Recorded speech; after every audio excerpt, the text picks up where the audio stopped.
Yeah, so I like to think in my mind, the reason I am a good publisher is because I am a writer. And so I know the writer's journey. I know what they're going through, I know what they're coming along with. And so I started writing um maybe when I was younger, right? So a lot of writers you meet probably say, well, I always like to write. And then they got caught up in the, well, I've got to actually make money, so I'm going to get a job. But at some point they come back to writing. And so I like to say that I professionally started writing just a few years ago. However, I actually published my very first novel in 2011. um, and so I did that. I did that through what is called a vanity press, where they don't really help you build your book out. They just take what you've gotten and they push it out, and they call it vanity because it's it gives you the author just a feel good feeling, like, hey, my book is out, it looks good, go buy it.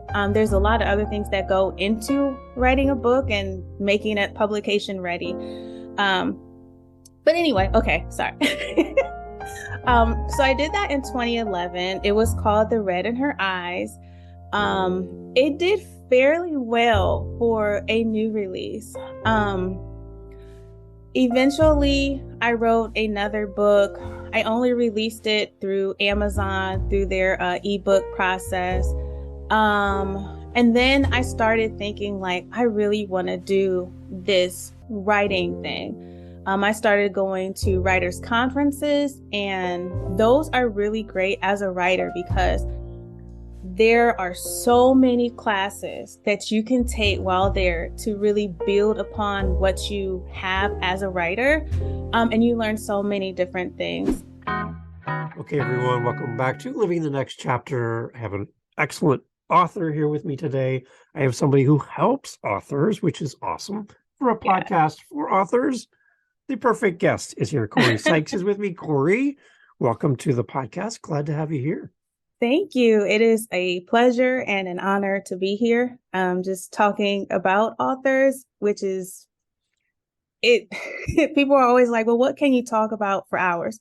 I can talk about what it's like to be an author and what it's like to be a publisher. And I can just go on until you're just really bored.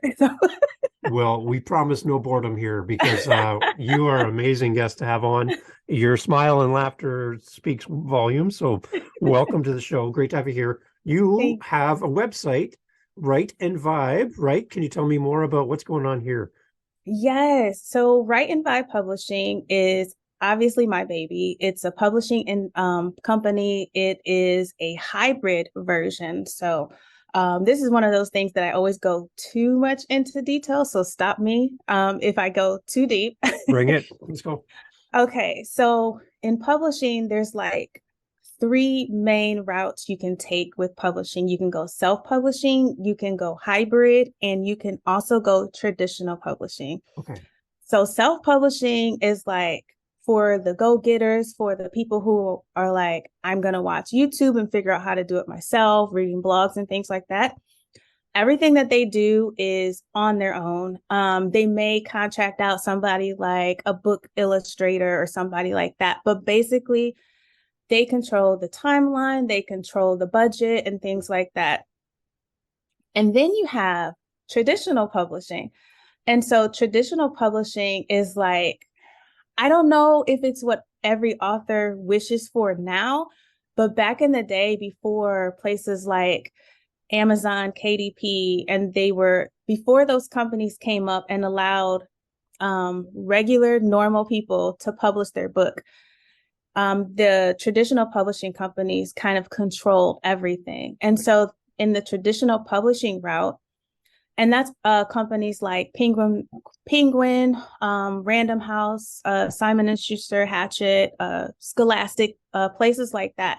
And so in that route, you go and you kind of are either approached by or you approach a literary agent, and then they shop your book around to the publishers. So that's the traditional publishing route. Write and Vibe sits in the middle, so we're known as a hybrid publishing route. Um, in my opinion, not just because I own the company, I believe it is the best of both worlds. So for self-publishing, you have to do everything yourself, right? Yeah. So hybrid publishing, most hybrid publishers will do everything for the author while working with the author. And it'll be faster. The author will receive higher royalties. And there's a few other key differences, but they're also not as select as who they take on. So they will take on books that match the books that they publish, right? But it's like for hybrid publishers versus traditional, you don't necessarily have to have a million followers. You don't necessarily have to be a celebrity, like you're not an actor, you are quote unquote a regular citizen. Right. Yeah. And so we're not going to say, well, no, I mean, we're not going to tell the author no just because they don't have the celebrity status. Right. Okay. So for a new author that's going to start writing, say this weekend, they're starting to write their book. Okay. A very early stage. Yes. When is a good time to start building community around your project? When you're starting to write or when you're published?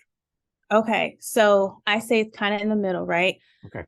If you wait until after you're published to build a community, it could potentially be too late because with social media and everything now, people love to follow your journey. They like to be included in the journey. If you have versus like if you have just started writing, that might be too early because if you're just starting out, there's a lot of times where you don't exactly know where your story is going to go. You may change the characters, you may change the names, you may even change the title of the book several times. And so you do want to make sure that you have an established book going on, right? So maybe about 3/4 of the way when you're done, before you're done writing, I say that's a good time to start kind of promoting the book and letting people know that, hey, like I'm an author. This is great. I've started writing my book. This is what it's about. These are the characters. I think you'll love it because, and that's an important part too, right? Because new authors and even like authors with new projects, that have even like, so authors with established authors with new projects, right? Sometimes we get so excited about the project that we think other people are just going to love the project because we love it, right? Right. And that's not necessarily true. So you'll have your family and friends and your people that are going to support you because you're you. Your goal is to reach the people outside of that community. And so doing things, of course, like, coming on your podcast or doing other things like, posting on social media or just going to author events and just talking to other authors, getting involved in the communities. Like, I'm not going to say every community has a writing group, but you could probably find some other writers that are in your area that you can, bond with over things that other people may not understand, like how lonely it is to be a writer sometimes. Yes. Yes. I hear that a lot. You feel like you're writing in a vacuum and, who am I to write this book? Who's going to read this Yeah. thing? Right. All that, those feelings. So Yeah, that's a uphill climb for a lot of it authors. is. It is. Okay. So when would an author approach you Mhm. at Write and Vibe? When do they come through the door or send you the email? At what point in their journey of writing their book? Yeah. So there are different publishing companies are going to have their timelines, right? Write and Vibe's timeline and what I suggest to other writers, even if they're not coming to Write and Vibe, I suggest that you must have your project 3/4 of the way complete. Okay. And so I say this because the way Write and Vibe functions is we complete developmental editing.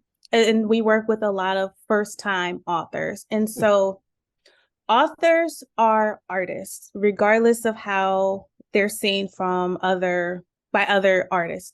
And so as an artist, a lot of times what we picture in our head is not necessarily what we write on the pages, and that's not necessarily what the reader gets. So so our developmental editing process comes in and we say, what do you, Dave, what are you trying to project onto these pages? What do you want your readers to get from your book?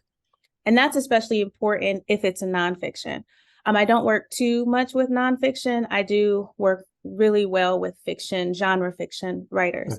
So what is your goal for the book? What are you envisioning the whole story playing out as? And so you tell me, and I say, oh, okay, I see where you're going. Well, in this chapter, you're kind of saying this, and the audience can take it as that. And so we work with the author to make their story come to life.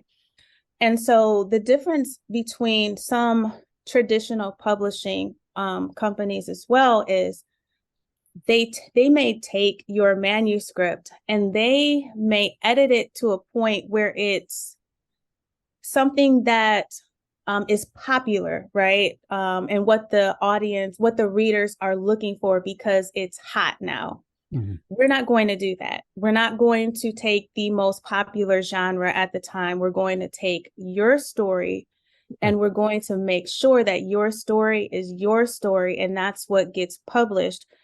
And we're going to combine that to what you want your readers to gain from your story.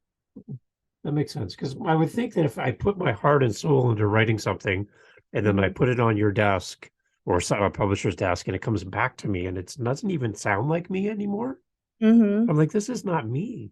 Yeah, exactly. Like, I am so edited here that if my family and friends read this, they'd be like, Dave, this isn't you talking. Who is this? Right? Exactly. You want your story to be your story. Right. When a writer first sits down and decides to write a book, they're not sitting down because they want to write somebody else's book. They're sitting down because they want to write their book. Right. They have a story to tell that is probably deeply ingrained in them.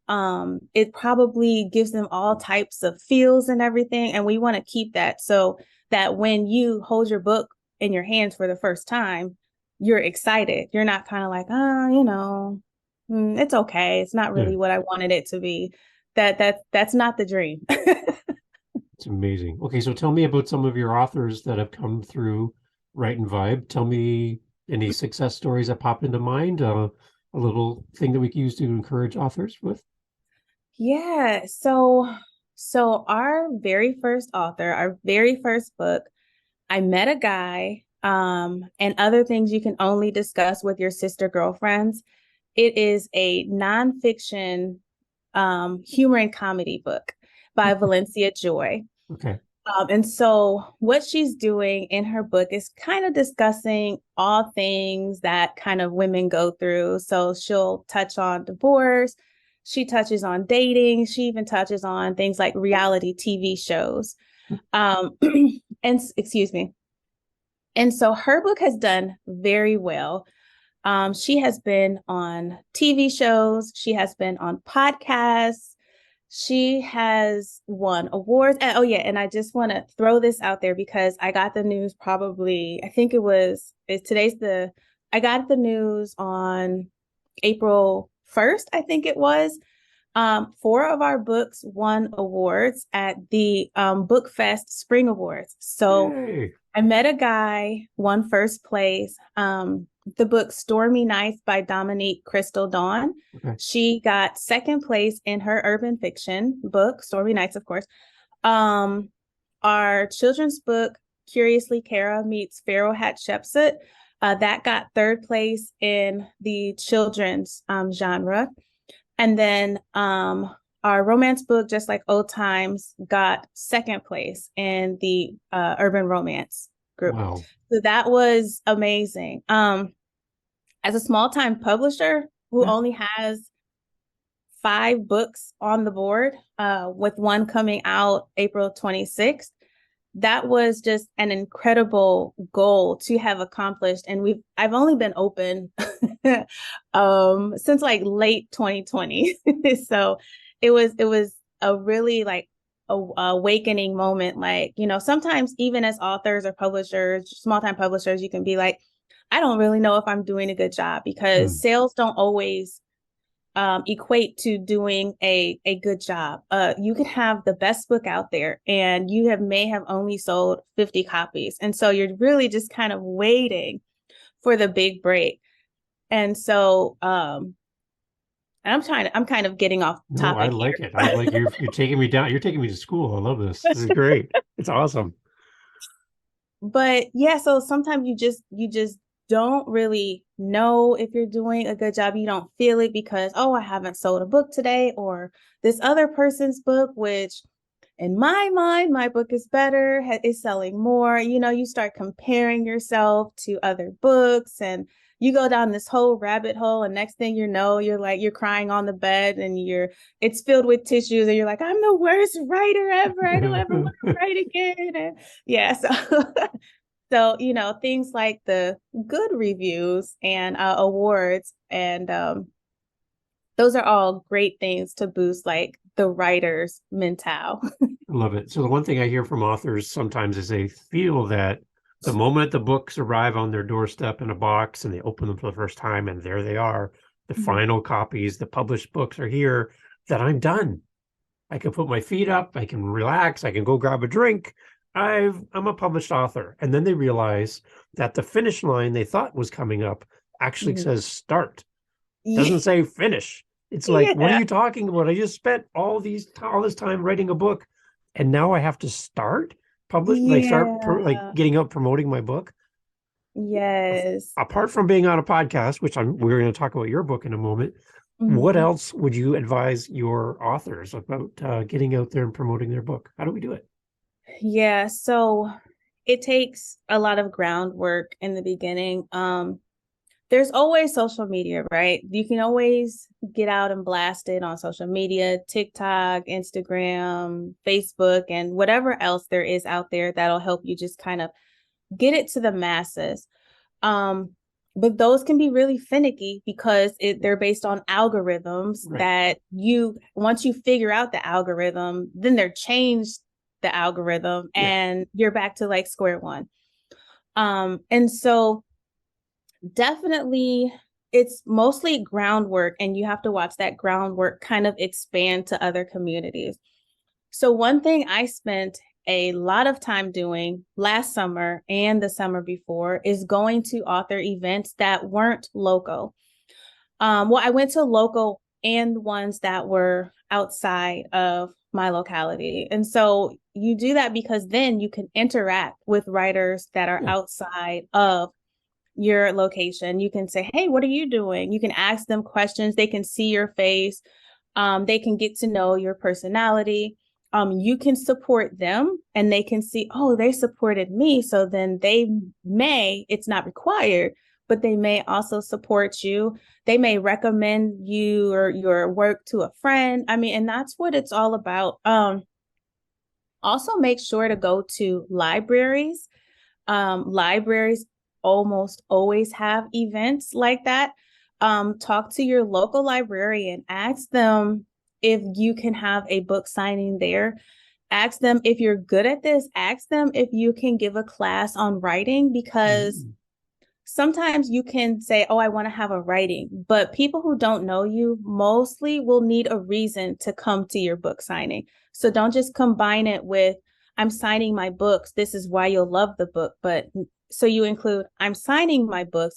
And in addition, I'm also going to tell you the most valuable thing you'll learn, or something like, I'm going to show you the process of how I worked with a cover designer.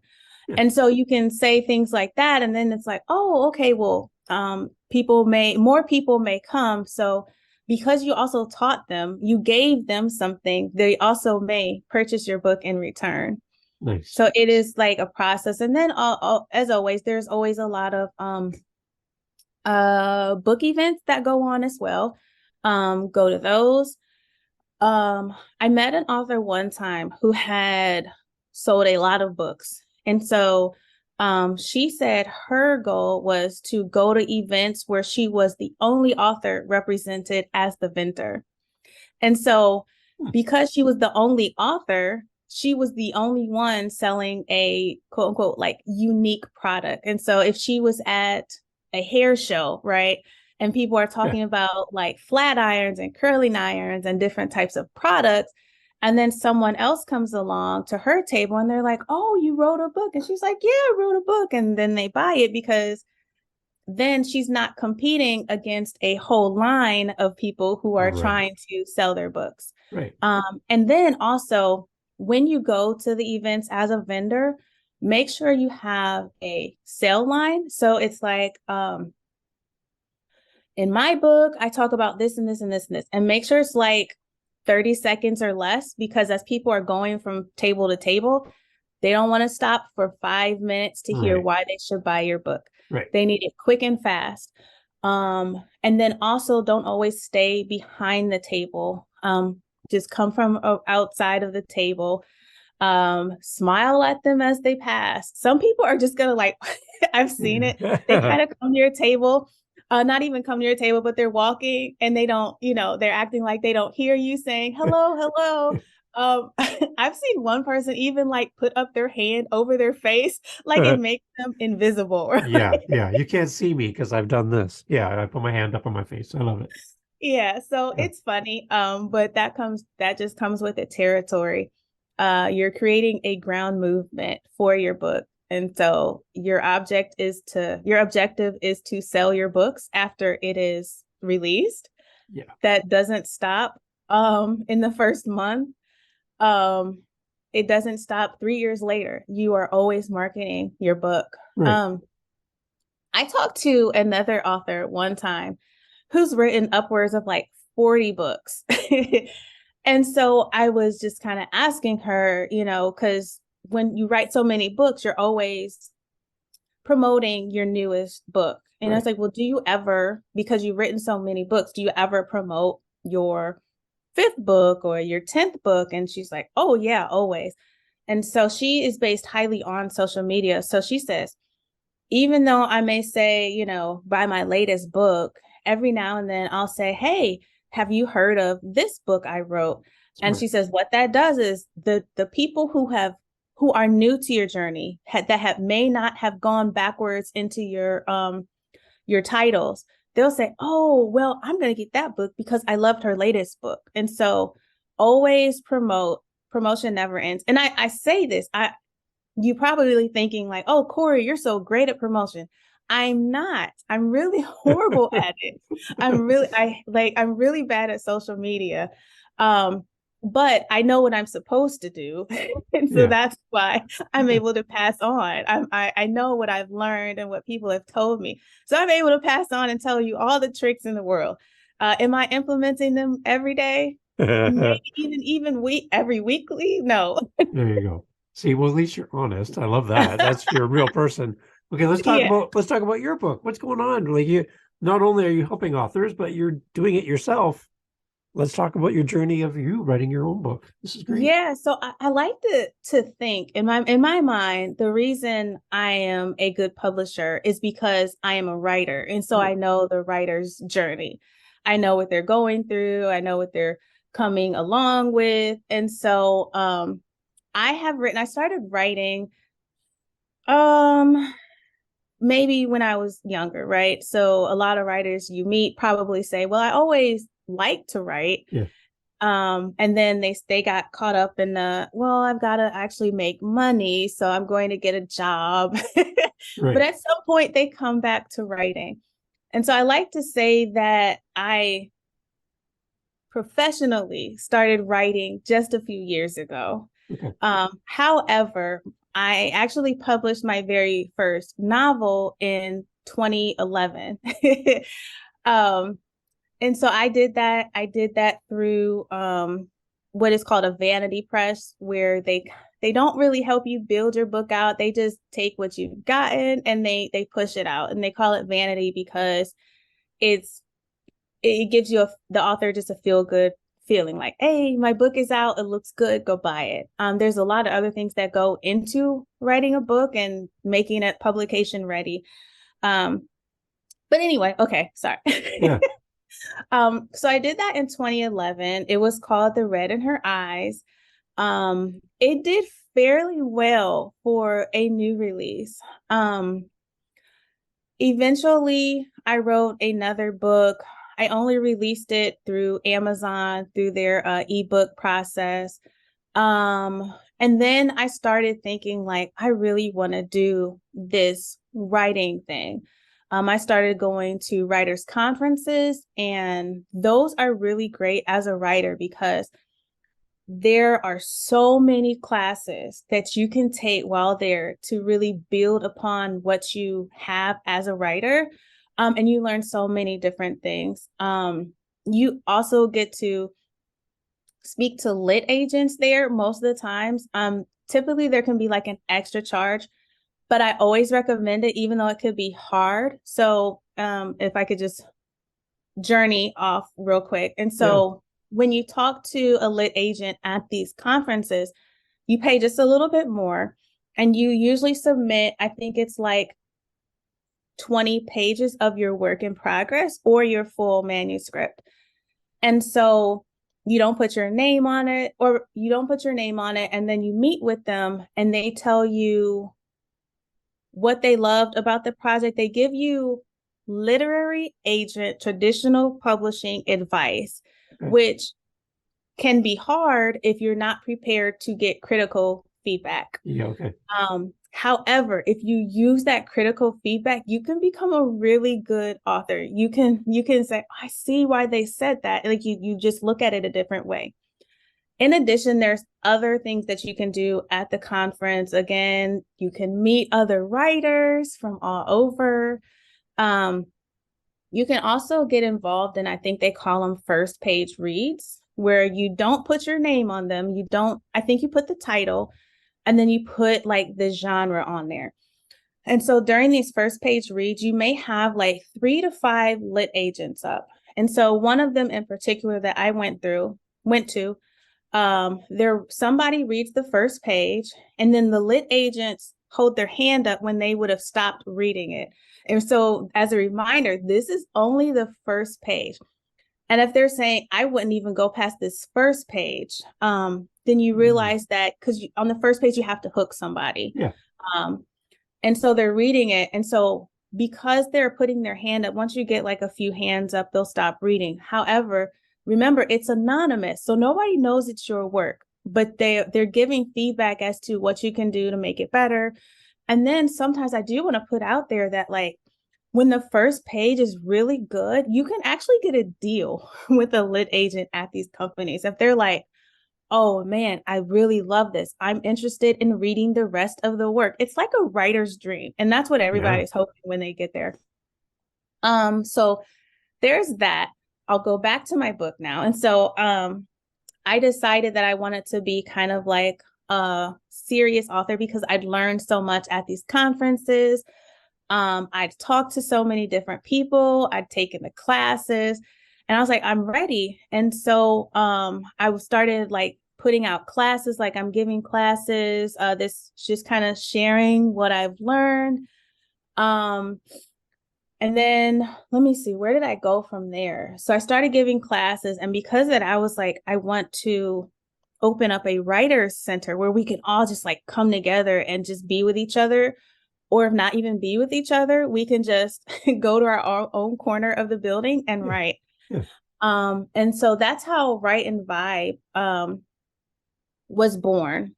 And so the Writer's Center didn't actually open because that's when COVID happened. And I was like, oh no, my little baby dream is like going down the drain. But one of the aspects of the center in the future was to publish the writers' books in that center. And so I had to, what they call, or what someone told me one day and it stuck, it's like a purposeful pivot. And so I purposely pivoted to the publishing aspect. And so I decided to publish my own book as well. And so that very first book that I mentioned, The Red in Her Eyes, Yeah. I pulled that from publication, and I took the elements of it, and I decided to rewrite it and release it under the Write and Vibe imprint. And so that's where the romance book came from. I write romance under the pen name of Chichima Cherry. That name came about because my nickname is Chi Chi, but Chi Chi Cherry didn't actually sound right. So it's like Chichima Cherry. Yeah. And Cherry came about because I have a love for cherries, and I just like Cool. I just love cherries so much. Not the red cherries, but the really deep red cherries with Yeah, the yeah. seeds in the middle. Mhm. I love those cherries, and so my pen name for romance is Chichima Cherry. And so I wrote that, and the title of that now is Just Like Old Times. So again, it's a rewrite of The Red in Her Eyes, and it is about the two main characters, Trey and Tristan, who had a college romance that ended. It just kind of ended, and then they get back together. But of course, the Tristan, one of the main characters, is struggling, like, because she doesn't understand or even know why Trey disappeared. And so they have to work through that whole process. And so the book does flip between current day and the past, and it unveils Trey's story little bit by little bit. So that is out, Just Like Old Times by Chichima Cherry. Nice. I also write children's books under the pen name of Karen May. And so that name came about because that is my late mother's name. And so, excuse me. So what happened there is that my mother passed away. She went into the hospital for a stroke. She was released to rehab, and she died just a couple of days later. And so, because in my mind, she was a little bit younger, right? I was like, oh, she died so early. I mean, when you look at death a different way, you go, in my opinion, when it's time, right? Regardless of whether I believe it's too early or anything like that, Right. everything works together. And so, but still, for me, she didn't get to take the fun journeys that she got to take with my oldest daughter. I have two daughters. One is 18 and one is 5. So when she passed away, my youngest was just like a year and some change. Yeah. Excuse me. I'm just going to take a Yeah, drink of yeah, water. please.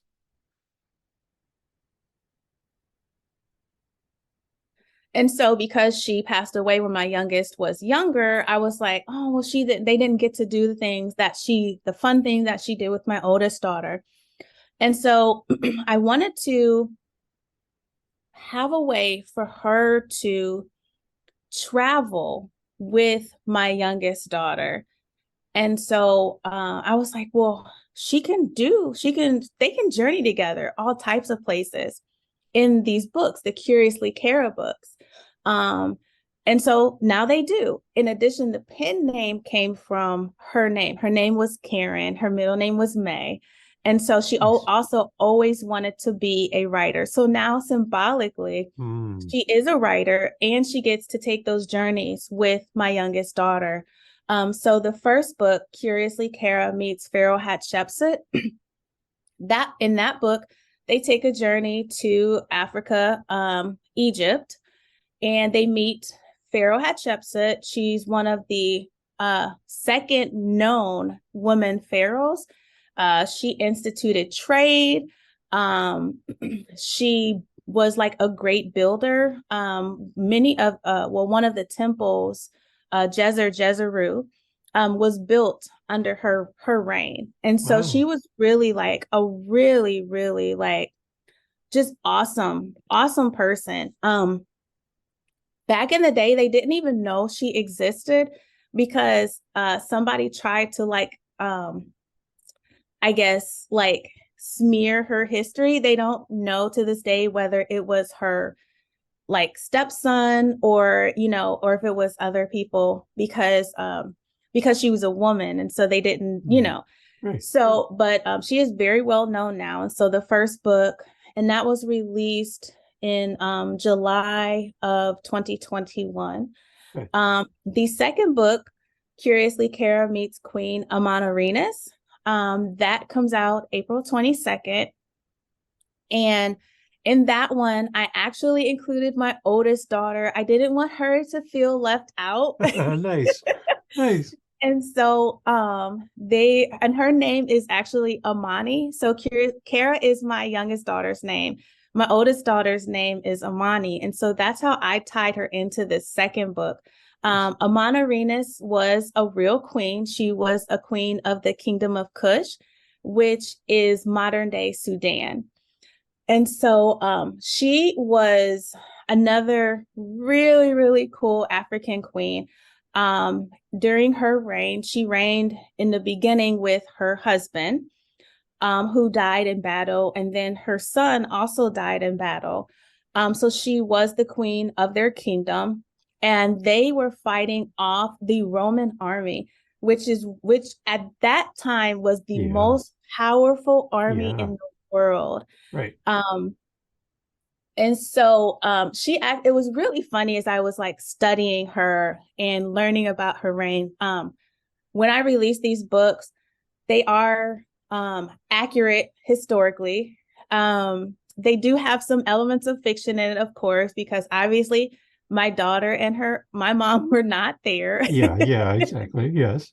um, but yeah, so I do a lot of research when I am writing the children's books. And so the readers and their little learners will learn a lot. So this Queen Amanirenas, she actually, there's a statue of Caesar Augustus where you only see the head of the statue. She's the one that cut off the head. Yeah. Really? So, yeah. And she buried it under her like temple, right? So that people could symbolically like trample on the head of the statue. And so that's why when we see it in history, that's why that statue, we only see the head. I think the body of the statue might be somewhere, but yeah, and so it was pretty interesting to learn that. And again, I also learned like Caesar Augustus, he was a man of many names. Like, and so he he had like a different name as a little boy. So he went by Caesar Augustus, Augustus Caesar. I think it was even Julius Caesar at one point. I make mention of that in the back of the book just so there's no confusion. But yeah, so that book comes out April 26th. I learned so much, and I really I love writing fiction, but I really love writing the children's books because I learn so much as I go. Right. And so the way I package it so that little learners can kind of understand it better is the book also includes a talking cat. So I like to say it's like, let me see. I like to say it's like the old show Wishbone. Yeah. Yeah. A lot of people don't remember that. And so I probably age myself every time I say that. But it's like a mashup between Wishbone and the Magic School Bus. And so you're both learned in both shows, the kids were learning a bunch of things. Yeah. But in Wishbone, there was the talking dog. And so in this one, there's a talking cat named Daisy. When they get to their destinations, Daisy wears like a tiny crown on her head, and that's the crown is what allows her to talk. Other than that, when she's home, she's a regular cat who just sleeps all the time and eats. I like Daisy. This is fun. This is great. Yes, yeah. See? Okay, so what's coming next then after this? This book coming out soon. Is there more coming down the way? I don't have any on the schedule right now, but I Okay. always like to say that there's going to be more coming along. As long as I'm alive to publish other writers' books, and as long as I'm alive, I'll always be writing. And so I do for the Curiously Kara series, I do plan to have another book. And so I call them the African Queen series. And then so there will be at least 3 in the African Queen series. And then I do hope to branch out and include other different things. So one of the things I've been playing around with is introducing the planets to the kids. So each planet has like a characteristic based on astrology. And so I kind of wanted to introduce the little learners to astronomy and kind of little bits of astrology at the same time. Nice. And so again, it'll come just like not right now. Yeah, right. Yeah. You got a couple things on your plate. I get that. Yeah. And then with the Just Like Old Times My Romance series, there will be 6 books in this one. It's called The Dalton Family. And so the main character, Trey, he's the first story, but he also has a brother, Derek, who will have his own story.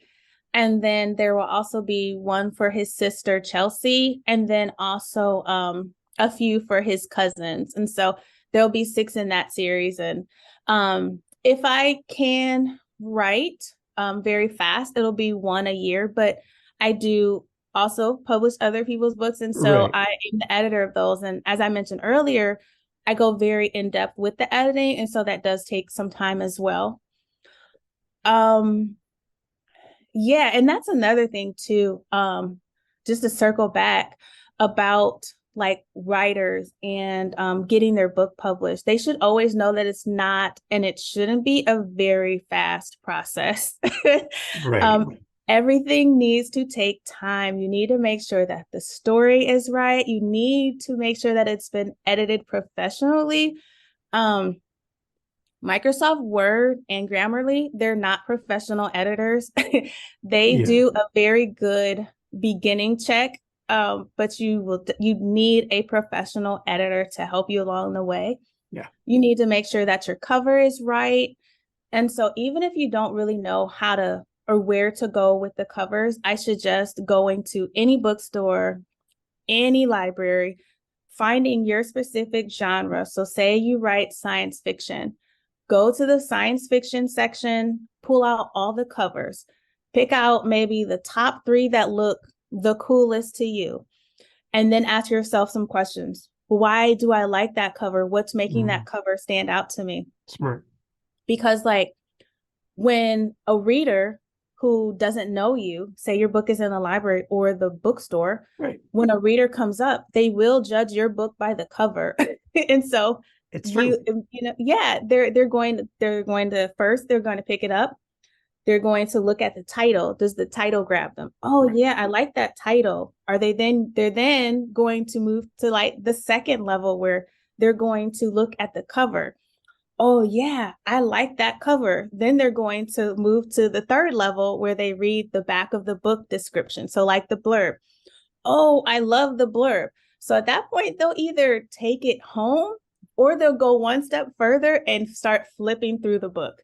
Ooh, do I love this first page? No. So they might put it back. Right.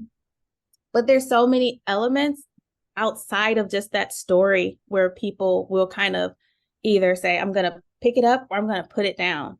Yeah. And then also you need to make sure the price is right. So you don't price your book so high that people aren't going to take it home. Yeah. It's got to fit in science fiction pricing. Don't underprice it as well, because it can be quite expensive to sell a book or to make a book. Yeah. And so there's a lot of different things. Make sure your genre is correct. Because if you say you write science fiction, right, but someone reading science fiction picks it up and they're like, this is a romance book, 1 star. That's it. I don't like the love scene, you know? Yeah. Good point. I love it. So Cori, before we go, if someone was going to come to you and work with you, who would be your ideal author that would definitely benefit by working with you guys? Yeah. So I love authors who have already thought deeply through their story. Okay. I love authors who aren't afraid to have a critical reflection on their book. I love authors who are lifetime authors. There's nothing wrong with people who want to put out one book because everybody's like, I have this story in me, I just want to release it. But when someone says like, I just want to be a writer, there's a difference in a mindset there, because that shows that they're in it and they want to grow with their craft. Yeah, I love writers like that. I love it when and not only that, like I tell writers when they come in, because I give a free 30-minute consultation. And so the point of that is to make sure that you can not only work with me, but that I can work with you as well, because we work so closely. I always say, look, it's like we go together now. Like I'm taking it back to like high school, middle school. I'm like, we go together. You gotta trust me. I have to trust you. We're in a partnership until this book is published. And even then, I'm not leaving your side. I'm just kind of taking a step backwards so that you can flourish, right? Right. So, yeah, trust is essential with all of my writers. So if writing is the prom, you're the excellent prom date then. Yes. Yes. Yes. Under the sea prom, you're going to be the one. Okay. All right. I love it. I love it. Absolutely. Okay. So take us to the website again. Where do we go? Where are you most active? Where do we go? Yeah. Yeah. So the website is writeandvibe.com. And so because we're writing, again, it is the WRITEANDVIBE.com. And so then you can also follow on Instagram, Write and Vibe. We're on Facebook. Yeah, those are the places: Facebook, Instagram, and our website. On the website is where you can book a free 30-minute consultation. You can just go straight to the calendar and pick a day. I have one day open for if you need a late appointment because you're working or things like that. I don't say I don't, but I try not to work on Fridays. So Fridays and the weekends will be closed. Fridays are reserved for projects like editing and things like that.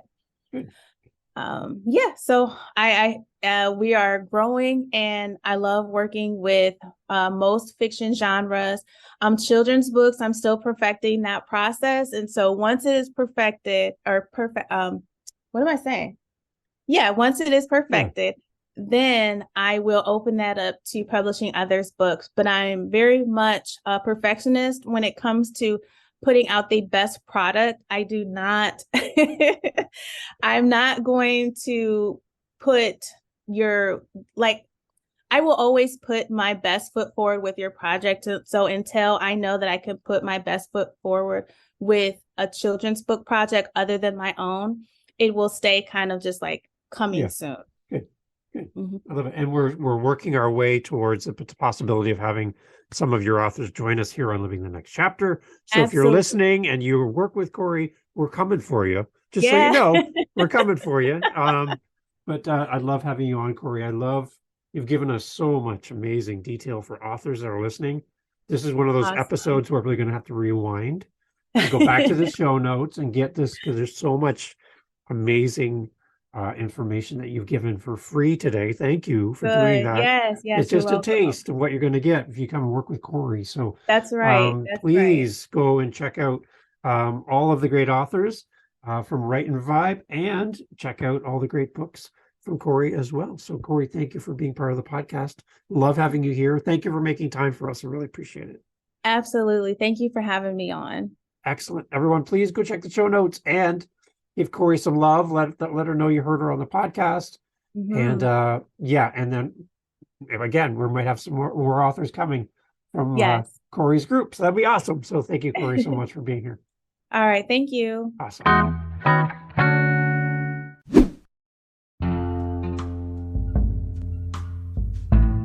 Thank you for being part of Living the Next Chapter. Hey, look, we're having such a great time talking to authors around the world. If you are an author and you would like to be on this very show, I would love to talk to you. livingthenextchapter.com, livingthenextchapter.com, livingthenextchapter.com is the best way to get in touch with us. There you'll find our social media and blah, blah, blah, la-di-da, and such. You, author, soon-to-be author, new author, currently writing your book author, published author, we need you here. The seat's empty, microphone set up, we're waiting for you. livingthenextchapter.com. We would love to have you on the podcast. Yeah, I'm talking to you. Yeah, you should be here. We'll see you at livingthenextchapter.com.